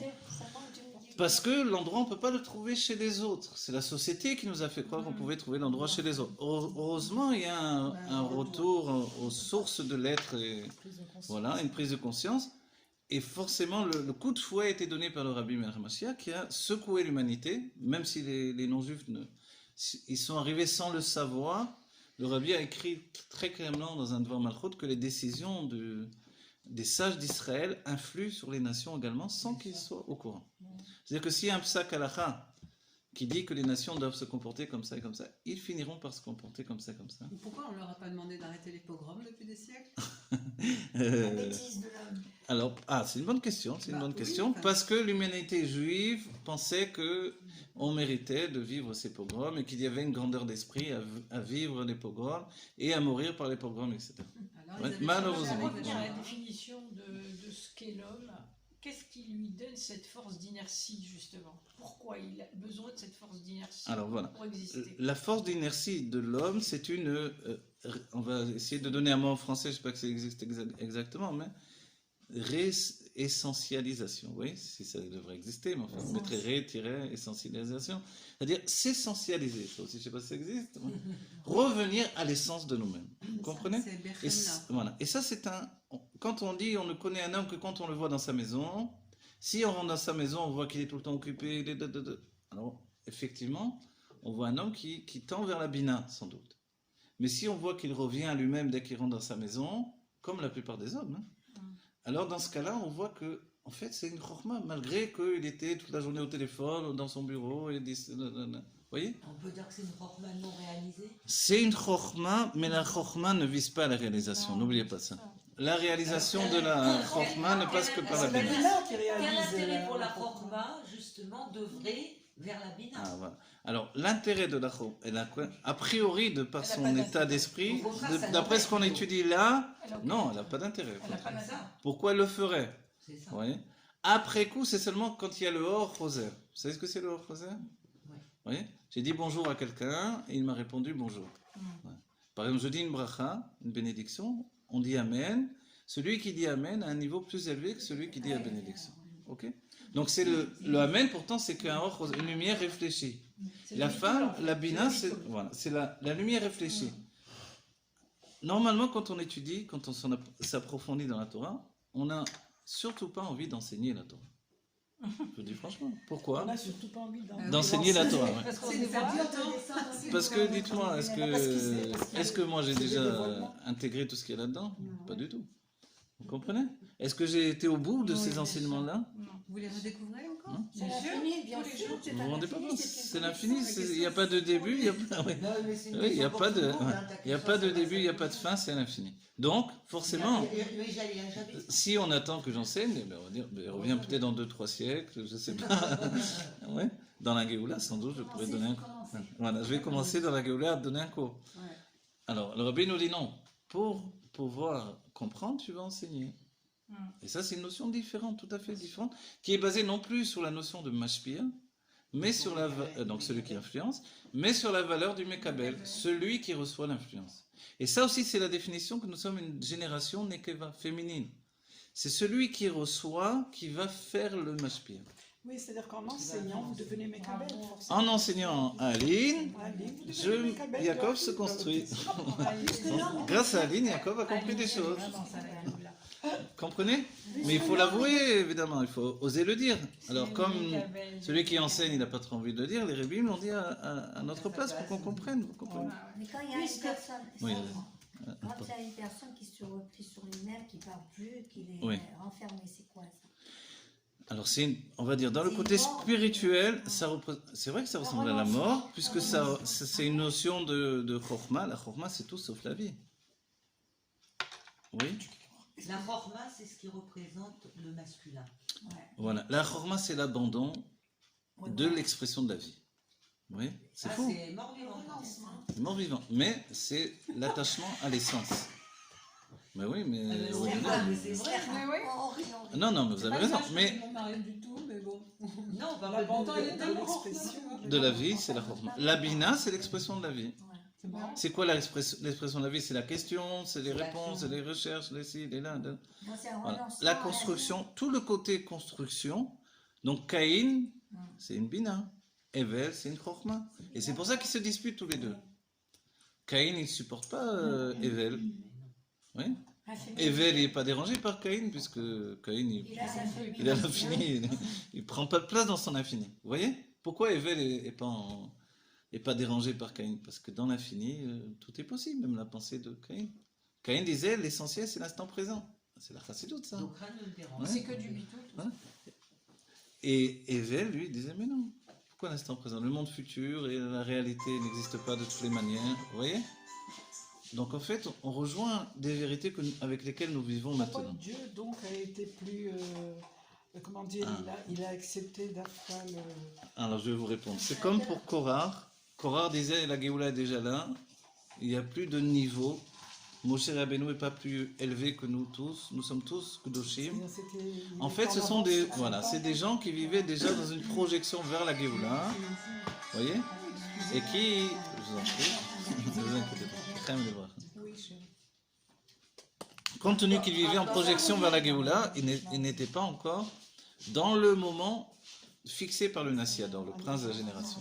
Qu'est-ce que ça apporte à la chorma, justement, de sortir de lui-même, d'un certain point de vue, pour aller vers un développement de Bina? Ça lui apporte quoi? Puisque à la base, il est la Nekuda, il contient tout.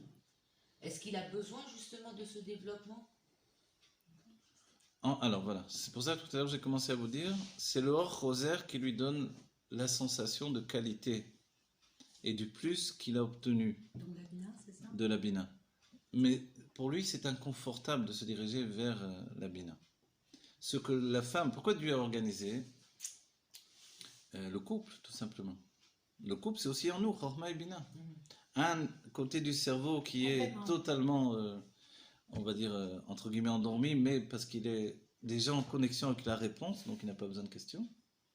Vous comprenez, quand vous avez toutes les réponses, vous n'avez pas besoin de questions. Assez souvent, les hommes, la femme, dans notre génération, c'est le cas de notre génération, la femme vient avec des enseignements qu'elle avait entendus de tel rave, et le mari va la plupart du temps réfuter ces enseignements-là, ou les rendre ridicules, ou dire qu'ils n'ont pas d'importance. La plupart du temps, sauf exception bien sûr, grâce à Dieu. Ok.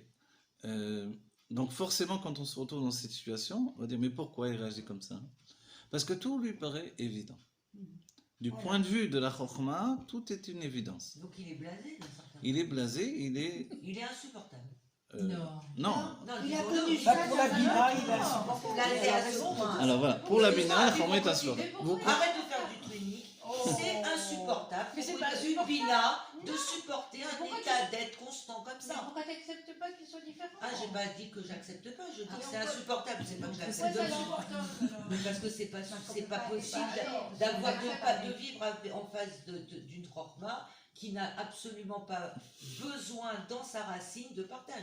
Où est ta tolérance? Ça peut être l'illimité avec la limite.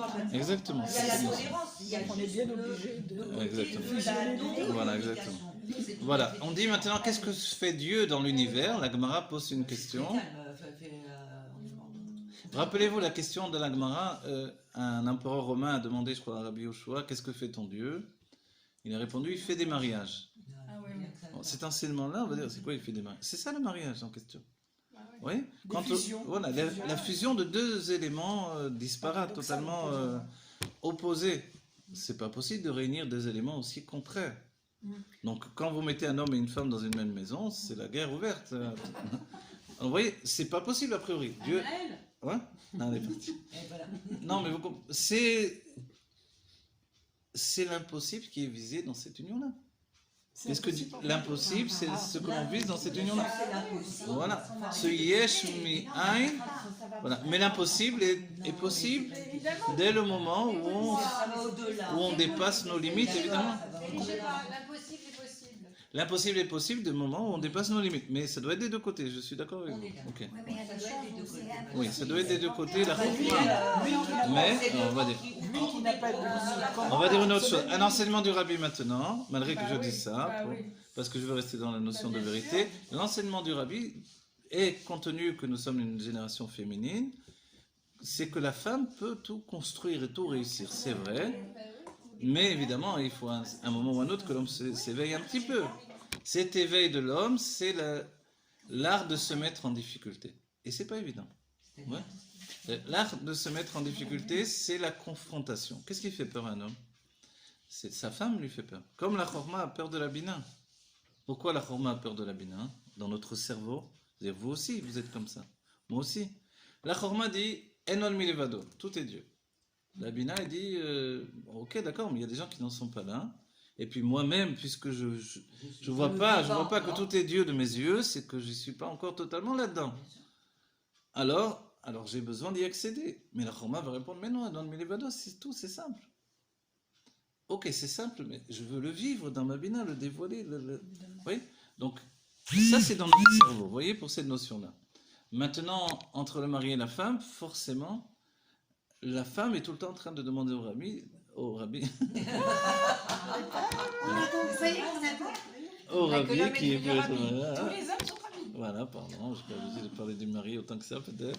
Au mari, à la chorma, d'exprimer. Et lui, ce qu'il veut, c'est ne pas exprimer. On va dire, mais il s'exprime à l'extérieur, puisqu'il travaille. Il fait que ça à l'extérieur. Voilà. Mais en réalité, avec l'extérieur, il peut tricher avec tout le monde. Ben voilà, c'est parce qu'il triche à l'extérieur. Il a mis un vêtement. c'est une armure. Mais oui, mais Il c'est a même vrai. mis une Non, non, mais armure. sans penser mal. Voilà. Il a mis un vêtement. Maintenant, sans dire que c'est un imposteur, il a mis un vêtement réactionnel. C'est un vêtement de. De paraître. Voilà, c'est l'être par rapport au paraître. C'est la C'est la protection. carapace. C'est la société qui fait ça. Les hommes politiques fonctionnent par rapport à ce que vont, par rapport aux réactions des gens, etc. L'offre et la demande, etc. Donc forcément, l'homme est intelligent puisqu'il est la source de l'intelligence. Donc dès qu'il met en place un vêtement d'expression sociale, quel que soit son métier, d'accord, ça fonctionne. Et comme il est fainéant dans la nature, pas fainéant dans le mauvais sens, mais aussi. Mais disons, parce qu'on a dit, il n'est pas de tendance à se remettre en question tout le temps. Donc, une fois que ça fonctionne, il utilise le même système. C'est ça quand vous, pendant dites longtemps. quand vous parlez de la paresse des hommes, c'est la difficulté à se remettre en question. Parce Exactement. que je vois pas les hommes paresseux, moi je trouve qu'ils sont au contraire. Ah oui, mais ils font toujours la même chose. Ils font toujours la même chose. Alors Pourquoi peut-être qu'ils sont toujours dans la répétition. Donner à un de ce homme de qu'ils se savent recommencer sans arrêt, sans D'accord, arrêt. peut-être Il n'a pas les que- kélim pour ça, il n'est pas faire. D'accord. structuré pour ça. Peut-être ça, Ouais. c'est difficile. Alors, D'accord. Il n'est Mais pas alors, c'est pas de la structuré. paresse, Voilà. c'est une- Regardez, c'est mettez. un empêchement. Vous savez, les grands besoins de l'homme, ils sont simples au quotidien, même les hommes spirituels, ou encore plus les hommes spirituels. Changez-leur les objets de place. Vous allez voir, les hommes il a horreur de s'affolent. ça, mon Voilà. mari. C'est tous les maris. Je mets C'est quelque pas chose possible. là, je tourne le dos, il le remet là. Et c'est comme ça tout le temps. Voilà. Parce que pour un homme, ça s'appelle dossier classé. Voilà. Mon parapluie se met là, je se met là. Oui, on ne casse pas la tête avec ça. Oui. Et envoyez-le chercher de la moutarde dans le frigidaire. Ton mari est Si vous ne peut-être pas étalé dans le un- deuxième ouais, tiroir. peut-être. Ah, ouais, Bien, ouais, bien, voilà. bien, Donc bien. en fait, c'est la nature masculine. Voilà. Il a besoin de- Changez-lui un objet de place, vous lui changez, vous lui faites un tourment dans l'âme. Donc, il a Comment besoin ça se de fait repères. Il a besoin de dossiers classés, c'est l'esprit de Chorma qui est comme ça. Tu lui laisses le parapluie. Donc vivre sur des évidences. Vous êtes une bonne Voilà. psychologue, madame. Oui. Non, je vais lui en Pour parler en là-dessus. revenir au début de ce cours, on dit qu'on a choisi ce qu'on vit. Exactement. Alors pourquoi on choisit quand il y a justement tout ne va pas bien? Pourquoi on a choisi ça? Ah, Est-ce qu'on alors, avait le choix? alors, tout ne va pas bien. C'est vrai qu'aujourd'hui, dans la psychologie, on parle beaucoup de projection personnelle, on vit ce que l'on veut vivre, etc. pour nous, on pourrait dire, si on reprend la notion de base qu'on a avancée, l'idée qu'on a vu notre vie à l'avance, donc on a accepté de vivre ce que l'on vit. Ok? Pourquoi, On a accepté parce que, en vivant ce que je vis à l'instant présent, je suis en train de recomposer une structure intérieure que je ne pourrais pas recomposer, structurer, si je ne passerais pas par ça. D'accord? Et c'est pour ça que quelquefois, on sent vraiment que la vie nous échappe. C'est ce que les sages ont dit, Nora alila l'abne Adam. Comme l'exemple type, c'est Yosef Hatzadik, qui est entraîné en Égypte, et il voit sa vie lui fuir des mains, il ne peut pas contrôler à ce moment-là. Pourtant, c'est Yosef qui a un contrôle en réalité de tous les mondes divins depuis Adam Kadmon, la volonté générale de toute la création. Donc comment ça se fait que des éléments de la vie quotidienne lui échappent? Vous comprenez? Et nous, on le ressent à certains moments. Quelque chose m'échappe, mais du genre totalement. Est-ce que ça peut rentrer dans le tikkun, ça? Ça ne peut rentrer dans le tikkun que par l'acceptation que la main de Dieu est en train d'agir sur ma vie. Oui. Et c'est là que je dois apprendre à me tranquilliser. Quelle que soit l'épreuve, c'est vrai qu'il y a des épreuves plus grandes que d'autres, mais tout dépend des personnes. Il y a des personnes qui peuvent divorcer tous les 15 jours, il y a des personnes qui peuvent ouvrir une entreprise tous les 2 mois, il y a des personnes qui peuvent voyager tous les 3 jours, et il y a des personnes qui, aller au coin de la rue, c'est une grande épreuve. Et quand on accepte toutes ces épreuves facilement, Alors, on doit les accepter par émouna. Ça, c'est important. C'est-à-dire, on doit les accepter avec une foi intègre qui précède la compréhension. C'est-à-dire que le Naaseh Venishma, c'est aussi comme ça. J'accepte l'épreuve de Dieu parce que je sais que ça vient de Dieu. C'est un Tanya Mefourash, c'est dans le Tanya. Voilà, j'accepte l'épreuve. Non, mais dans le Pérek Yud, d'Aleph, Korda, Oui, oui. c'est quoi la fin du Pérek Yud d'Aleph?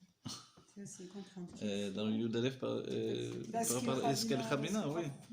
C'est quoi la fin? Mais c'est C'est de justement. voir le bien. Oui, Quand mais oui, mais quand je alors, gère mon voilà, épreuve, c'est de voilà, transformer. d'aller au bout de l'épreuve en ça. C'est pas ce que j'accepte par Emouna, c'est ça. ce Pérek-là que je sais. bien. C'est pas ce que j'accepte par Emouna Mm.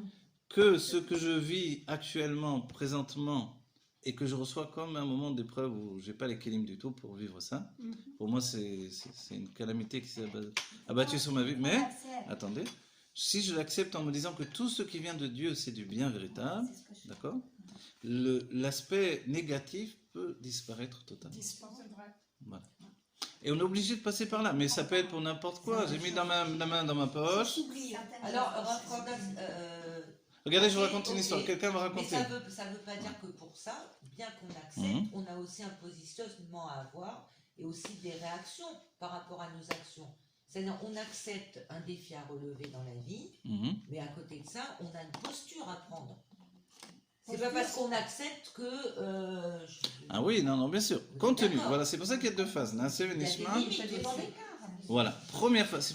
Je vous ai dit, il faut l'accepter selon la foi, non pas par rapport à la compréhension, le date. Le date, qui est la fusion avec la compréhension de Dieu, ce sont les niveaux des tzadikim. Dans ma compréhension à moi, je ne comprends pas. Pourquoi la chose se passe comme ça, pourquoi ça, etc.